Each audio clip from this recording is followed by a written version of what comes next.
Hey,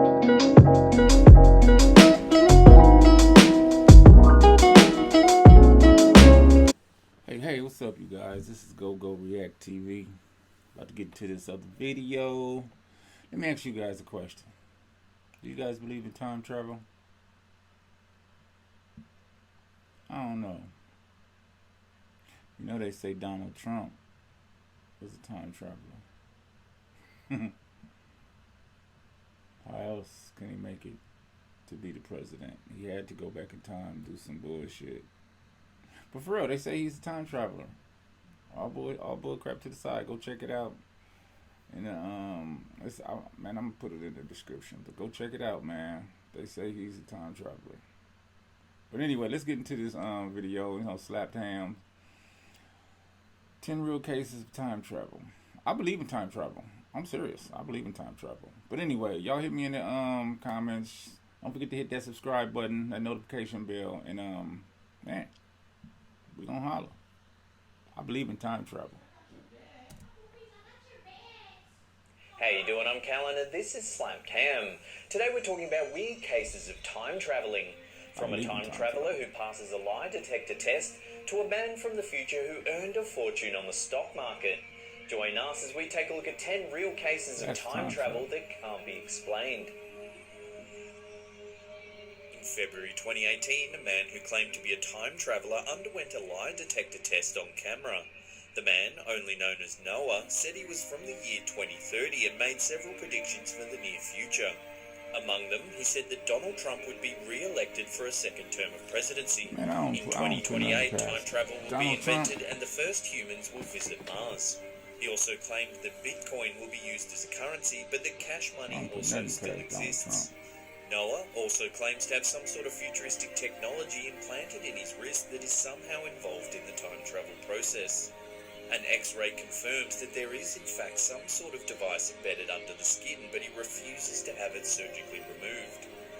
Several days after the lie detector test, Noah was reported to mysteriously vanish during a live stream.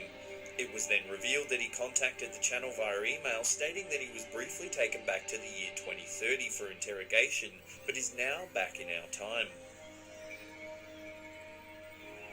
She sound weird.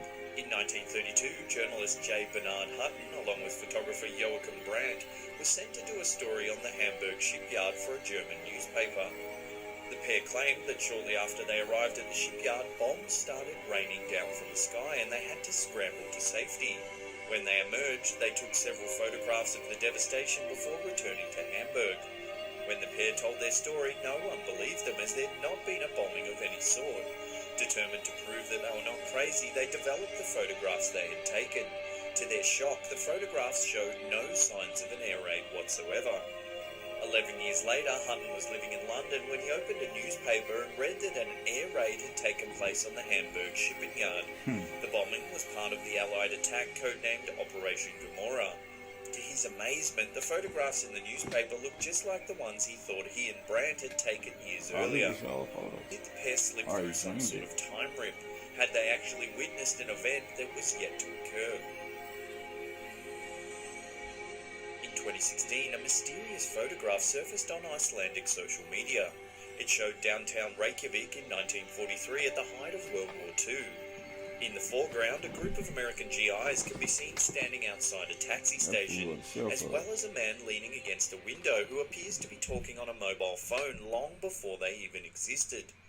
Originally posted to a Facebook group by Christian Hoffman, it quickly began to attract attention across the internet. The photo was so convincing that many people said it was irrefutable proof that time travel must exist, while others thought that it showed that the mobile phone must have already been invented and in use in Iceland by the 1940s. What do you think? Is this man from the 1940s really using a cell phone? Can't put nothing past this world.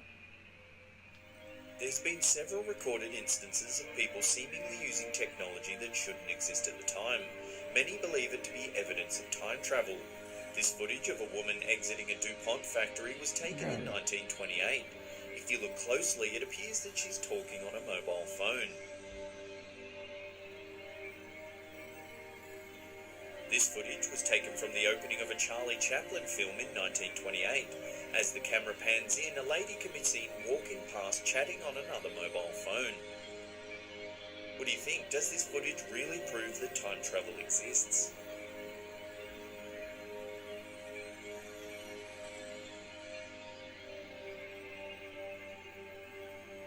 This now famous black and white photo was taken on the day South Fork Bridge reopened in Canada in the early 1940s. This dude Take does a look not at the look man in like the middle right of this he's image. part of that He's wearing a pair of time. modern sunglasses, a hooded jumper, and a He logo-printed do not t-shirt. look like he's part If of this that is a real time. time traveller, why has he travelled to the 1940s to witness a bridge reopening in Canada? 1940 seemed Now, I like know it was a some of you are popping thinking year. that you've seen this photo a million Before times the- before, but wait till the number one spot where we'll reveal an extra piece of Before shocking the war, information.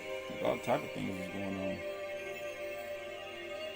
This photo was taken after Brazil's triumph over Czechoslovakia in the final of the That fool got a cell 1962 phone. FIFA World Cup. He The man snapping the holding the photo trophy with a is cell Brazilian phone. player Garrincha, who was voted player of the tournament. If you look directly below him, there's a man who appears to be taking a photo of Garrincha using a mobile phone. Could this be evidence of a time traveller who's travelled back in time to witness this historical sporting occasion? In 1901, Anne Mobley and Eleanor Jourdain, two professors from St Hugh's College in Oxford, England, travelled to France to visit the Palace of Versailles. As they were walking around a small chateau within the grounds known as Petit Trianon, the pair claimed that something very strange happened.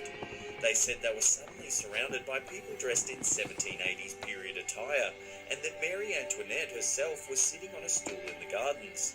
Seemingly impossible, as Antoinette, the last Queen of France, was found guilty of high treason and beheaded by guillotine in 1793.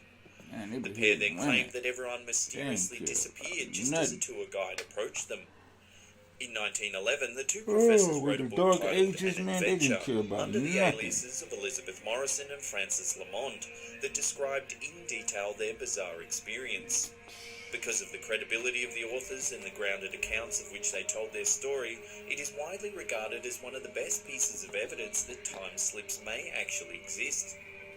Did Mobley and Jourdain experience a time slip, or was it some sort of strange hallucination? Let us know what you think could have happened in the comments section below.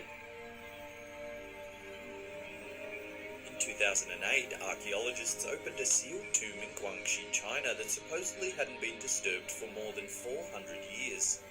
Inside the coffin, they discovered a small wristwatch with the time frozen at 10:06. On the back, the word Swiss was engraved. The first wristwatch, however, was not made until the 1800s, which makes the discovery in Guangxi so baffling. Was the watch left behind by a clumsy time traveller, or could it just be an elaborate hoax? In a video published in February 2018, a man by the name of Alexander Smith claims to be a time traveller that's visited the year 2118. In the video, he says that he's actually one of the first people to ever use time travel technology as part of a top-secret CIA mission in 1981.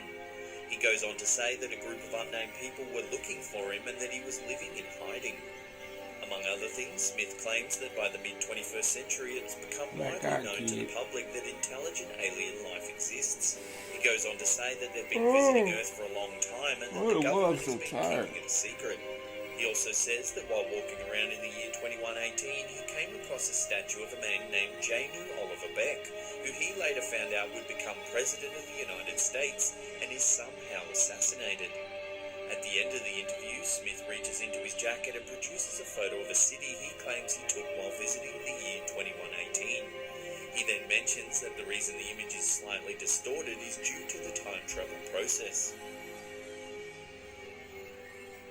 In 2003, a newspaper reported that a man by the name of Andrew Carlson had been arrested on insider trading charges. According to a report by the Security and Exchange Commission, Carlson had turned an initial investment of just $800 into a portfolio worth around $350 million while trading the stock market. All the trades he made were high risk and based on information that he couldn't have known unless he had inside information or was from the future.